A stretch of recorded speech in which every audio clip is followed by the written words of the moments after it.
বন্ধুরা, তোমরা কে কেমন আছো? আশা করি এই বৃষ্টির মধ্যে সবাই ভালো আছো। আমাদের এখানে প্রচণ্ড বৃষ্টি হচ্ছে আমাদের এখানে। আজকে বকুল কিচেনে হবে চিকেন। আজ বৃষ্টির মধ্যে একটু চিকেন নিয়ে এসেছি। মাছ রয়েছে, কাতলা মাছ, মাছের ডিম রয়েছে, তাই রেখে আজকে একটু চিকেন করবো। আজকে 2-3 দিন চিকেন খাওয়া হয় না, শুধু মাছই খাওয়া হয়। ফোড়নে দিয়ে দিয়েছি আমি একটু লং, দারচিনি, লবঙ্গ গোটা দিয়ে দিয়েছি, শুকনো লঙ্কা, তেজপাতা, পেঁয়াজ আমি সব গোটা দিয়েছি মশলাটা।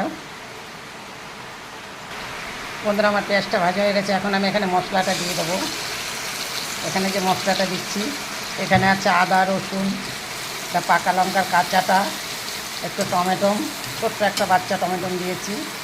টমেটোটা পাকা ছিল, কাঁচা না।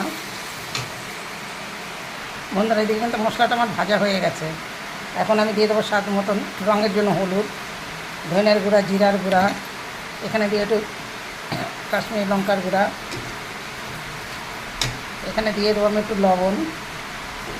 আমার কিন্তু সব মশলাটা দেওয়া হয়ে গেছে। এখন আমার মশলাটা কিন্তু আমার কষানো হয়ে গেছে। এখন কিন্তু আমি চিকেন কটাকে দিয়ে দেবো।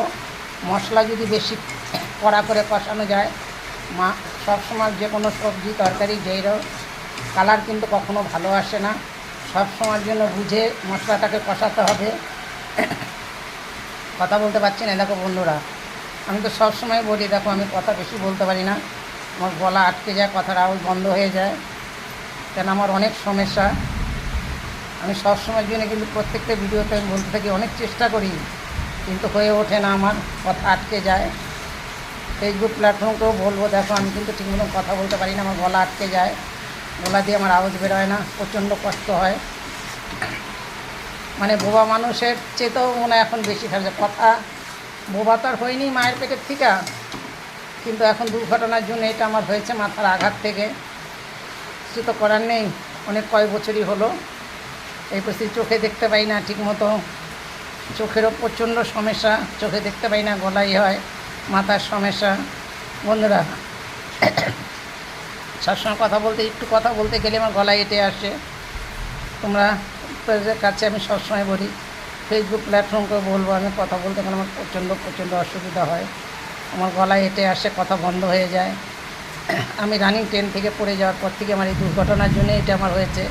নিচে বসতে পারি না, কোমরে চোট, প্রচণ্ড সমস্যা আমার সবসময় উঁচুতে থেকে কাজ করতে হয়।